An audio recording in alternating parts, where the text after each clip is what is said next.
작년 통계청에서 집계한 우리나라 결혼 건수는 10년 전에 비해서 40%나 감소했다고 합니다.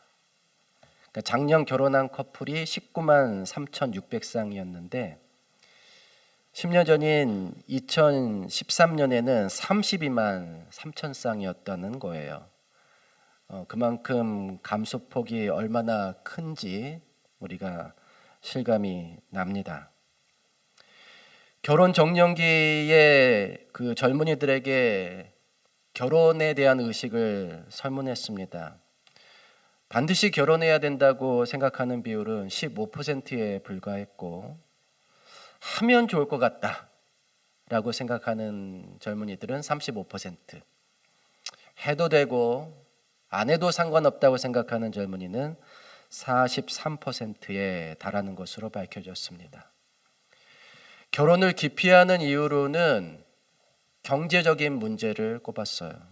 또 결혼의 필요성을 느끼지 못해서, 그리고 결혼하고 싶은 상대를 만나지 못해서라고 대답했다고 합니다.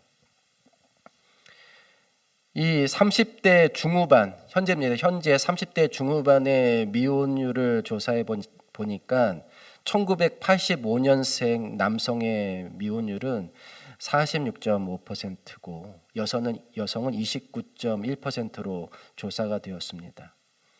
좀 더 가까이 90년생 남성의 미혼율은 무려 79.7%고 여성은 61.3%로 밝혀졌습니다. 90년생이면 올해 한국 나이로 몇 살입니까? 35이죠. 35. 예. 결혼하고도 남을 나이인데 아직도 이렇게 많은 젊은이들이 결혼을 하지 않고 있습니다. 결혼을 안 해요. 또 하고 싶은데 못 합니다. 참 풀기 어려운 숙제 같아 보입니다. 심지어 결혼을 해도 이혼하는 비율이 늘어가고 있습니다. 작년에 결혼 건수 대 이혼 건수의 비율은 47.4%로 50%에 육박합니다. 이제 두 쌍이 결혼하면 한 쌍은 이혼한다고 봐야 하는 시대입니다. 게다가 결혼 건수 중 22%는 배우자 중 한 명이 재혼 케이스예요. 그리고 외국인과 결혼을 하는 경우도 비율이 10%나 됩니다.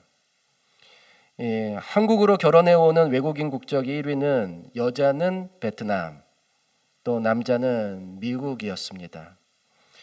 한국에서 짝을 찾지 못해서 외국인 가운데 찾는 사람도 점점 늘어간다는 뜻입니다. 결혼이 참 중요한 문제인데 반면에 풀기 어려운 또 숙제임을 보여주는 그런 통계들입니다. 그런데 이런 문제들이 고린도 교회에도 있었습니다. 결혼하지 않는 젊은이들이 있었습니다. 결혼했는데 배우자와 별거 중이거나 이혼을 준비하는 성도도 있었습니다. 즉, 그 교회에 결혼 또는 결혼 생활을 기피하는 신자들이 있었다는 뜻입니다. 이유는 당시에 성적으로 문란했던 사회 풍조 때문이었어요. 지난번에 말씀드렸다시피 성적인 방종이 가져오는 폐해 때문에 당시의 일부 사람들은 금욕주의를 추구했습니다. 그런데 그들의 이러한 성향은 엄격한 윤리를 강조하는 유대교 또는 기독교와 잘 맞아 떨어졌던 것이죠. 하지만 성경이 금욕주의를 가르친다는 생각은 그들의 오해였습니다. 결혼제도는 안식일 제도와 함께 세상이 타락하기 전 하나님께서 친히 제정하신 제도입니다. 자, 타락하기 전 하나님이 친히 제정하신 제도 두 가지가 뭐라고요? 안식일 제도와 결혼 제도예요. 결혼 제도가 먼저 나왔죠. 이 두 가지 제도는 인류의 삶을 더욱 복되게 하려고 하나님이 그분의 지혜로서 디자인하신 제도였습니다. 인류는 이 두 가지 제도를 통해서 하나님의 사랑을 깊이 이해하고 그분께 더 가까이 나아가도록 가르침을 받았습니다. 반면 사탄은 인간 세상에 죄를 들여오면서 인류로 하여금 하나님을 오해하도록 만들기 위하여 가장 집중적으로 공격한 것이 있었는데 그 공격 대상이 바로 이 두 가지 제도예요. 안식일 제도와 결혼 제도를 공격했습니다. 결혼을 통해서 허용된 성은 남용되었고 그것을 통해 받아야 할 축복은 저주가 되었으며 성은 인류에게 점점 타락과 불행의 씨앗으로 자리를 잡았습니다. 그러나 죄로 말미암아 훼손되었던 것들은 그리스도 안에서 다시 회복되어야 되었습니다. 따라서 죄사함을 받고 거듭난 생애를 사는 사람들에게 안식일과 결혼제도의 신성성은 다시 회복되어야 할 가치였습니다. 오늘날에도 안식일과 결혼의 신성성을 회복하는 일은 우리 그리스도인들에게 정말 중요한 사명입니다. 하지만 이런 사명을 이해하지 못한 그리스도인들은 두 가지 극단적인 방향으로 결혼과 성에 대해서 오해하고 있었던 것이죠. 한쪽 극단에서는 육체와 영이 서로 별개라는 이원론의 영향을 받아서 성적인 타락이 영혼의 순결에 아무 영향도 미치지 않을 것이라고 해석하여 성적 방종에 대하여 너그러운 입장을 나타냈습니다. 이와 같은 극단적인 오해 때문에 바울은 고린도전서 5장과 6장에서 육체적인 순결을 강조했던 것입니다.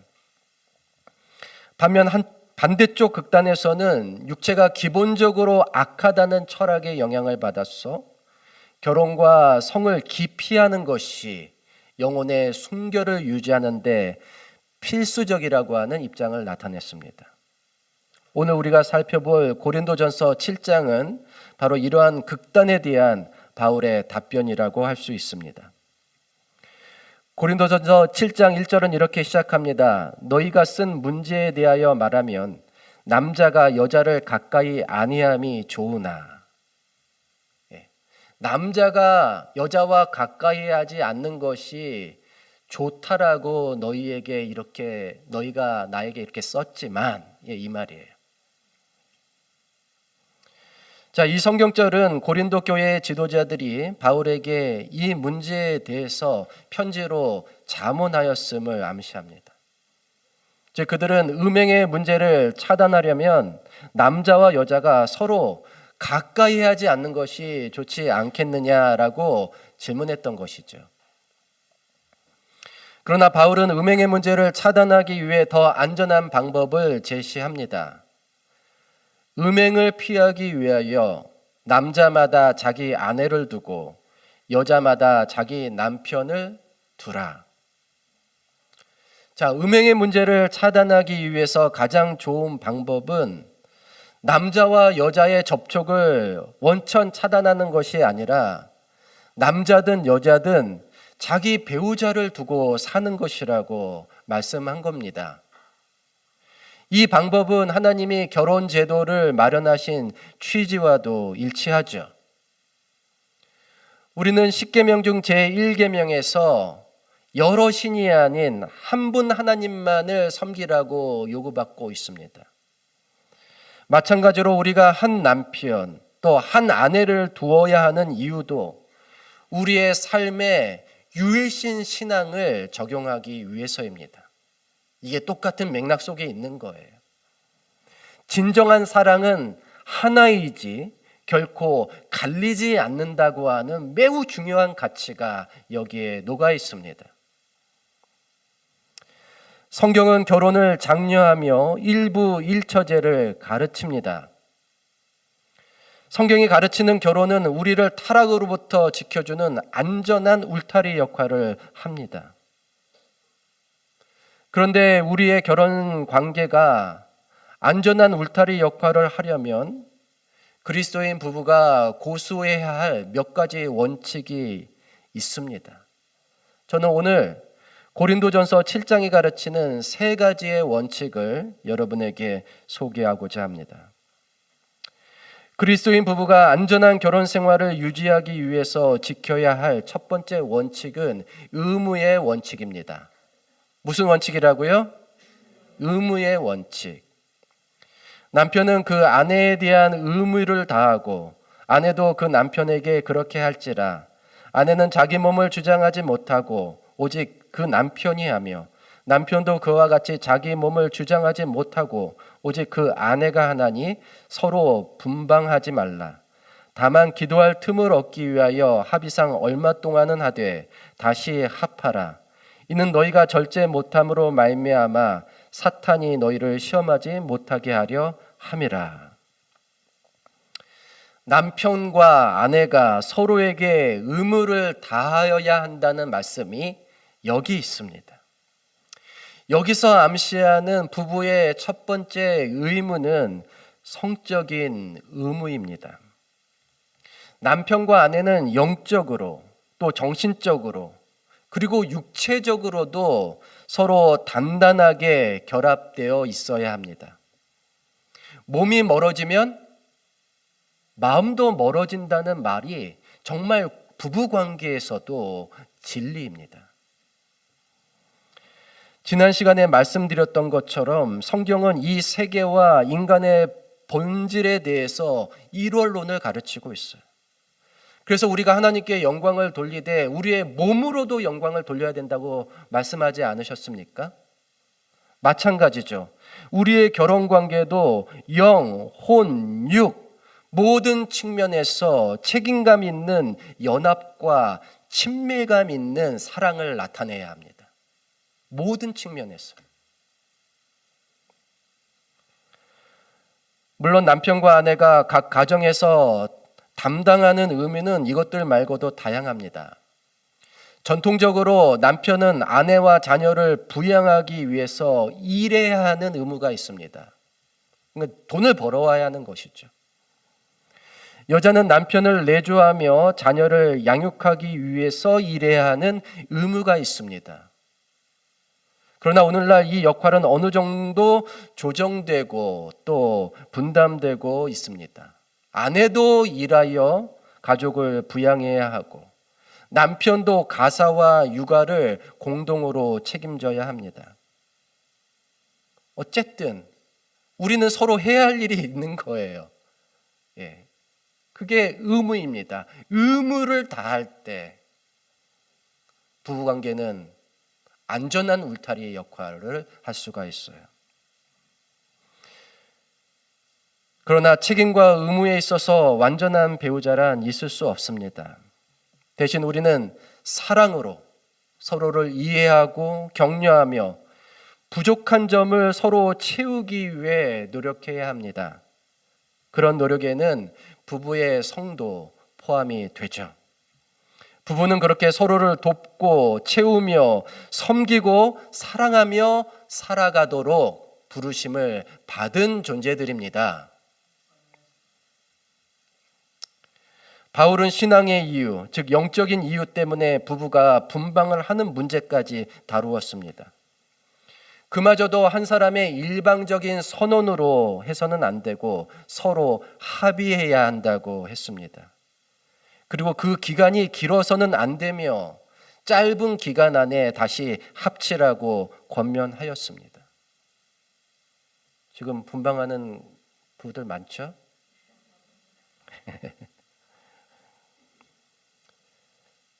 이는 신앙을 핑계로 가정과 사회에서의 의무를 게을리해도 된다는 생각을 정면으로 반박합니다. 하나님은 신앙을 핑계로 자신에게 주어진 책무를 게을리하는 사람의 예배를 기쁘게 받지 않으십니다. 여러분, 아내는 아내로서 남편에게 도리를 다하십시오.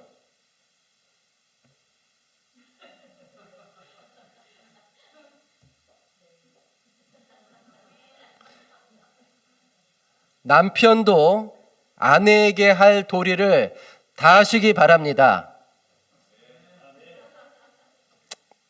이 말은 설교 당상에서만 할 수 있는 말이에요. 저나 여러분이나 자신의 배우자에게 당신 할 도리를 다해 이렇게 말하지는 마십시오. 그저 내 할 도리를 다하는 일에 집중하시기 바랍니다. 그리고 거기서 기쁨과 행복을 찾으십시오. 진정한 사랑은 받을 때보다 줄 때 더 행복한 법입니다. 저와 여러분이 하나님의 축복 아래서 부부관계를 확고하고 친밀하게 지키기 위해서 항상 주어진 의무를 다하시기를 간절히 바랍니다. 그리스도인 부부가 안전한 결혼 생활을 유지하기 위해서 지켜야 할 두 번째 원칙은 불가의 원칙입니다. 결혼한 자들에게 내가 명하노니 여자는 남편에게서 갈라서지 말고 남편도 아내를 버리지 말라. 여기서 불가의 원칙이란 이혼의 불가를 말하는 거예요. 이혼에 관해서 기독교는 유대교보다 훨씬 엄격합니다. 사실 유대교에서는 수치되는 일이라고 하는 불명확한 사유를 들어 남편이 아내를 내보낼 수 있었어요. 이혼 증서를 써주고 내보내는 겁니다. 그러면 여자는 친정으로 돌아가서 다른 남자와 결혼할 수 있었습니다. 고대 사회에서 결혼이란 여성에게 생존과 직결된 문제였기 때문에 불명확한 이유로 쫓겨난 여인은 재혼이 허락되었던 것이죠. 그런데 한 번 재혼한 사람은 이전의 배우자에게로 돌아갈 수 없었습니다. 하나님은, 성경은 우리가 막 몸이 여기저기 섞이는 것을 아주 싫어합니다. 아주 부정하게 여깁니다. 그래서 딴 사람에게 갔던 사람이 돌아오는 거는 안 돼요. 안 됩니다. 그러니까 간음의 죄가 무거운 거예요.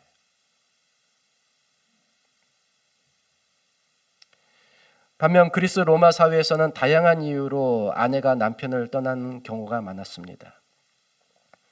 흔한 말로 보따리 싸서 도망을 간 것이죠. 그런 행위는 이혼하자는 의사로 받아들여졌다고 합니다. 그러니까 이혼하고 싶으면 어떻게 하면 돼요? 집 나가면 돼요. 그러면 자동량이에요. 그러니까 그때나 지금이나 이혼이 너무 쉽게 빈번하게 일어났던 것입니다. 그런 조류에 편승해서 신앙을 핑계로 별거와 이혼을 고려하는 신자들이 고린도 교회에 있었던 거예요. 그러나 그것은 결혼에 대한 하나님의 뜻을 크게 오해한 결과였습니다. 그리스도인이 결혼할 때 주례 목사가 성혼 선언을 하면서 어떤 말씀을 인용합니까? 다 같이 읽겠습니다. 시작. 하나님이 짝지어 주신 것을 사람이 나누지 못할지니라. 예수님께서 주신 말씀이에요. 말라기에서도 하나님은 이혼하는 것과 학대하는 것을 미워한다고 말씀하셨습니다. 물론 이혼하려는 사람은 여러 문제 때문에 이혼을 고려하게 됩니다. 그러나 일반적으로 이혼은 이혼 전보다 훨씬 더 많은 문제를 야기합니다. 그래서 우리가 결혼하기 전에 심사숙고해야 하는 거예요. 내가 이 사람과 평생을 함께할 수 있을 것인지 자세히 살펴야 하고, 무엇보다 내가 그렇게 하기로 결심하고 다짐하는 것이 중요합니다. 왜냐하면 결혼은 죽을 때까지 지키기로 하는 언약이기 때문이에요. 언제까지 지켜야 되는 언약이라고요? 죽을 때까지 지켜야 되는 언약이. 단 결혼한 사람이 결혼 서약에서 자유롭게 되는 경우는 세 가지입니다. 하나는 상대 배우자가 먼저 사망하는 경우입니다. 그러면 그 언약은 자동적으로 해제됩니다. 그 다음은 배우자가 다른 사람과 간음하여 부정한 행위를 저질렀을 경우입니다. 그리고 마지막은 상대 배우자가 신앙이 다르다는 이유로, 예를 들면 뭐 아내는 기독교인인데 남편은 불교인이라서 도저히 못 살겠다, 이혼을 요구할 경우, 혹은 뭐 같은 기독교지만 뭐 교파가 달라서 도저히 맞지 않는다라고 이혼할 경우에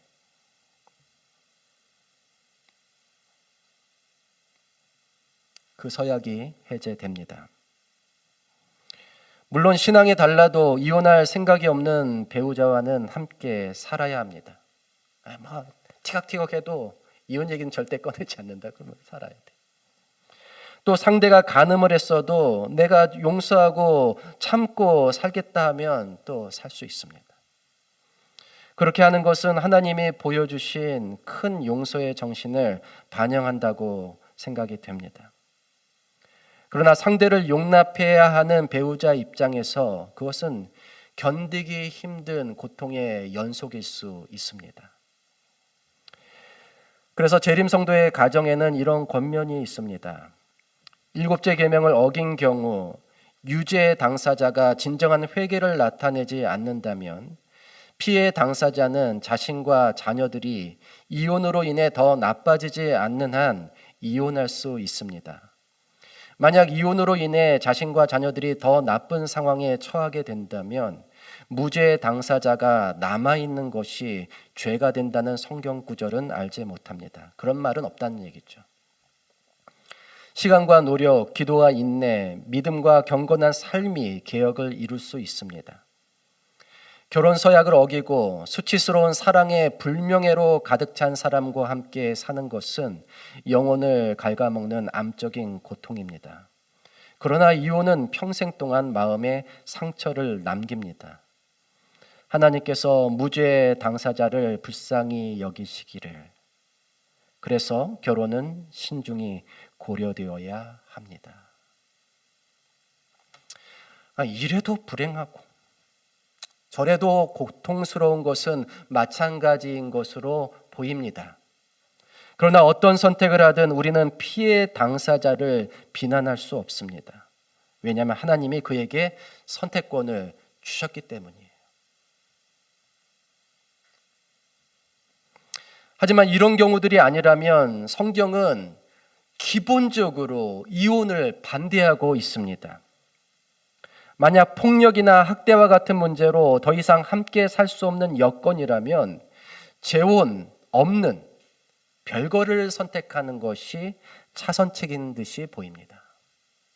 그러니까 떨어져 지내라는 거예요, 그냥. 하지만 이혼은 안 된다는 거죠. 그 사람이 회개하고 삶이 변화될 때까지 기도하며 기다려야 합니다. 그래서 재차 강조하지만 결혼은 신중하게 고려되어야 합니다. 첫눈에 반했다고 결혼하는 거 아니에요. 네? 그냥 오늘 선보고 다음 주에 결혼하는 거 아닙니다. 네. 천천히 살펴보고 기도하며 마음에 확신이 들 때에 결혼해야 합니다.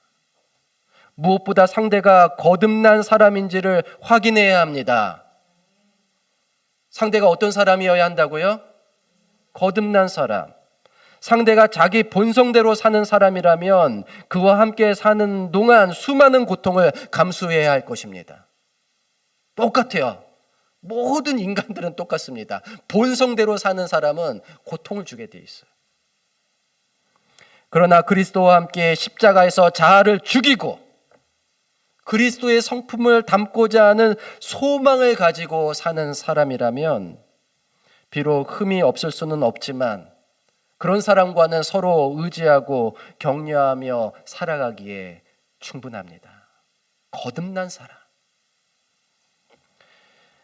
아직 결혼하지 않는 청년 학생들은 꼭 하나님 안에서 거듭난 배우자를 만나기를 주님의 이름으로 축원합니다. 거듭난 배우자를 만나야 돼. 거듭난 배우자. 멋진 남자. 예쁜 여자가 아니라 거듭난 사람. 그리고 어른들은 제가 이제 하려는 말 다음에 크게 아멘 해 주시기 바랍니다. 아멘 하지 않으면 배우자에게 오해를 받으실 수가 있어요. 그러니까 무조건 크게 아멘. 예, 연습해 보겠습니다. 간절히 바랍니다. 예, 이제 이렇게 요 크기로 제가 다 지켜보고 있으니까.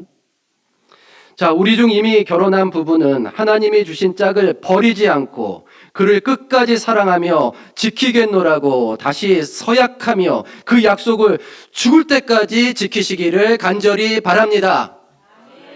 예, 됐어요. 참 다행입니다. 예. 그게 불가의 원칙이에요. 마지막으로 그리스도인 부부가 안전한 결혼 생활을 유지하기 위해서 지켜야 할 원칙은 그대로의 원칙입니다. 형제들아, 너희는 각각 부르심을 받은 그대로 하나님과 함께 거하라. 내가 아내에게 매였느냐? 노이기를 구하지 말며 아내에게서 노였느냐? 아내를 구하지 말라. 쉽게 말하자면 바울은 현재 상태 그대로 하나님과 함께 동행하는 삶을 살라고 조언하고 있습니다. 예를 들어 내가 남편과 사별하여 지금 과부로 지낸다면 그냥 그대로 하나님 믿으면서 사는 것이 좋겠다는 말이에요. 또는 내가 아직 결혼하지 않은 처녀인데 별로 결혼할 의사가 없다면 그냥 그대로 부모님과 함께 하나님 믿으면서 사는 것이 좋겠다는 뜻입니다. 하지만 이것은 명령이 아니라 조언이에요. 이것은 바울의 조언입니다. 순리는 무엇인가? 순리는 한 남자가 한 여자와 함께 사는 거예요. 그게 순리예요. 따라서 남편 또는 아내와 사별한 배우자는 다른 사람과 재혼할 수 있습니다. 또한 남자든 여자든 아직 결혼하지 않은 젊은 세대 역시 평생의 반려자를 찾아 결혼하는 것은 하나님의 섭리 안에서 우리가 당연히 선택하고 누릴 수 있는 행복 가운데 하나입니다. 단, 그리스도인이 선택하는 결혼은 모두 믿음 안에서 이루어져야 합니다. 어디 안에서 이루어져야 된다고요? 믿음 안에서. 믿는 사람과 해야 된다는 뜻입니다. 그렇다면 그대로의 원칙을 우리는 어떻게 이해해야 할까요? 만약 현재 상태가 나의 신앙생활을 포함하여 내 삶의 많은 것을 지금 충족시키고 있다면 더 많은 것을 누리기 위해 욕심부리지 말고 그냥 이 상태에 머물러서 하나님과 동행하는 삶을 살아가라는 뜻입니다. 바울이 꺼낸 사례 중 하나는 할례자로서 부르심을 받았다면 할례자로서 예수님 믿으며 살라는 거예요. 무할례자로서 부르심을 받았다면 굳이 할례자처럼 살려고 하지 말고 무할례자로서 예수님 믿으며 살라는 말입니다.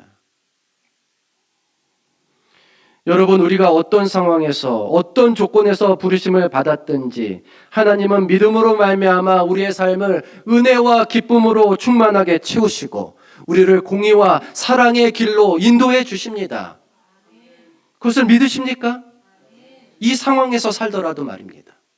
현 상황에서도 하나님은 나를 충족시키시는 분이십니다. 만약 변화가 필요하다면 하나님이 변화시켜 주실 것입니다. 그분이 나를 변화시키고 그분이 나의 가정을 변화시키고 그분이 나의 환경을 변화시켜 주실 것입니다. 그러나 이 모든 변화는 내가 주님의 부르심에 순종하며 살 때에 자연스럽게 이르러 오는 결과인 것이죠. 내가 그 변화를 주도하려고 노력하지 마십시오. 내 삶을 개조하기 위해서 스스로 노력하지 마십시오. 예를 들어 믿음이 허용하는 범위 밖에서 내 삶을 획기적으로 변화시키기 위하여 이혼하려고 한다면 그것은 최악의 선택이 될 것입니다. 재혼도 마찬가지.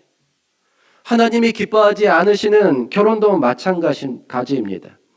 결혼이든 이혼이든 재혼이든 자의로 선택한 것들은 언젠가 반드시 혼돈과 불행과 고통을 가져올 것입니다.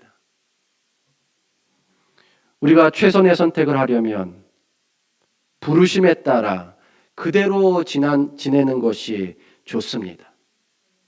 그러면 이어지는 하나님의 부르심과 변화와 축복을 경험할 수 있어요. 하나님이 가져다 주시는 그 변화와 축복을 우리는 순종하는 마음으로 기다리며 살아야 하는 것입니다.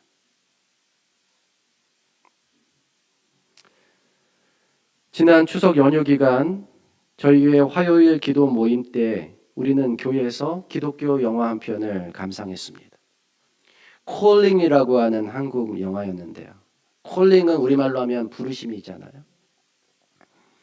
유튜브에서 무료로 시청이 가능합니다. 여러분들도 영화 콜링 하면 보실 수 있어요. 이 영화의 주인공 제미는 중고차 딜러인데 오랫동안 똑같은 꿈을 꾸다가 깨곤 합니다. 그러다가 어느 날 중학교 때 함께 교회를 다녔던 시연이가 우연히 그의 매장을 찾아옵니다.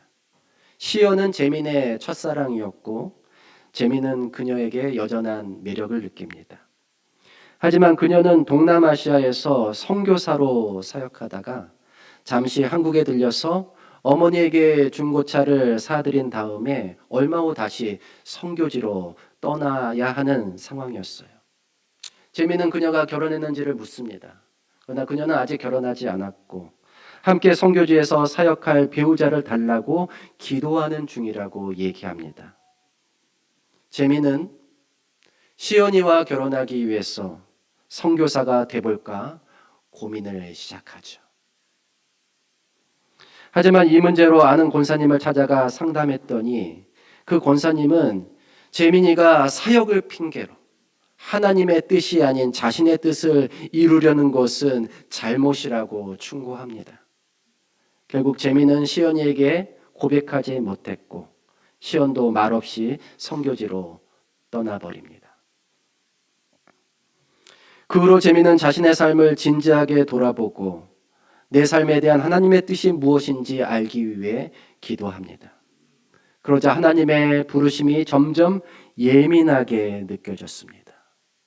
그의 고객 중에 신앙을 위해서 재산을 팔아 선교 사업을 하려는 사업가를 만나기도 하고 청소년 사역에 전념하는 젊은 목회자를 통해서 선교 단체를 소개받기도 합니다. 그는 하나님이 자신을 선교사로 부르고 계신다고 점점 확신하며 결국 중고차 딜러를 그만두죠. 그때 그 회사에서 최고의 매출을 기록하고 있었던 중인데요. 그는 몇 년 동안 훈련을 받고 또 동남아의 한 선교지를 배정받아 그곳의 선교사 밑에서 일을 배우며 자신만의 선교지를 개척하기 위해 준비합니다. 그러던 중 한국에 있는 아는 목사님으로부터 아주 난처한 부탁을 받게 돼요. 다녀오는 데만 하루가 꼬박 걸리는 선교지에 그 목사님이 보낸 빔 프로젝트를 전달해야 하는 부탁이었습니다. 하지만 제미는 이것을 하나님께 순종하는 마음으로 받아들입니다. 그리고 그 물건을 가지고 차와 버스와 배를 번갈아 타면서 어느 낯선 섬에 도착하죠. 그리고 거기서 긴 마리아라는 선교사의 집을 찾아갑니다. 제미는 긴 마리아가 혹시 시연이가 아닐까 하는 기대감을 갖고 가요. 그러나 그녀는 시연이가 아니었습니다. 제가 보기에는 시연이보다 더 예쁜 선교사였어요. 그러나 지금 제민의 마음은 온통 뭐에 초점을 맞추고 있습니까? 하나님의 부르심. 그는 그저 그의 일을 끝냈다고 생각하고 부탁받은 물건을 전한 다음 다시 자신의 집으로 돌아옵니다. 하지만 그곳을 떠나기 전에 그곳의 모습이 왠지 익숙하다는 생각이 들었어요. 그곳에서 노는 아이들, 또 원숭이, 펄럭이는 깃발 모두 그가 꿈속에서 자주 봤던 그 장면 그대로였습니다. 그는 그제서야 그 꿈들이 자신을 선교사로 부르시는 하나님의 부르심이었다는 사실을 확인하게 돼요. 내가 여기에 오기를 잘했구나. 하나님이 나를 이곳으로 부르셨구나. 그날 그는 집으로 돌아가는 길에 시장을 들렸는데 그곳에서 운명같이 시연이를 만나게 됩니다.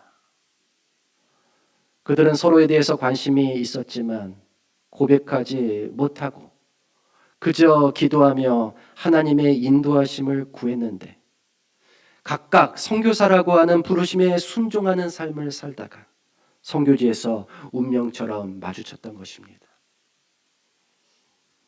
그리고 다음 주 그들은 이것도 하나님의 부르심임을 확신하고 결혼해서 함께 사역하기로 약속한다고 하는 그런 내용이었어요. 신앙이 없는 사람에게는 아무 감동도 주지 못할 것 같은 영화였지만 저는 눈시울을 붉히며 이 영화를 보았습니다. 그리고 내가 그들만큼 목회자로서의 부르심에 확신을 구했는지 또 순종하는 길을 따라 지금의 아내를 만났는지를 돌아보게 되었습니다. 물론 저는 제 삶과 또 결혼을 하나님께서 인도하시고 축복하셨다는 사실에 의심은 없습니다. 그러나 부르심 가운데 살면서 부르심에 순종하는 가운데 살면서 하나님의 인도하심에 따라 주어진 상황 속에서 삶의 변화와 축복을 경험한다는 것이 얼마나 귀하고 특별한 은혜가 되는지를 이 영화를 통해서 깨달을 수 있었습니다.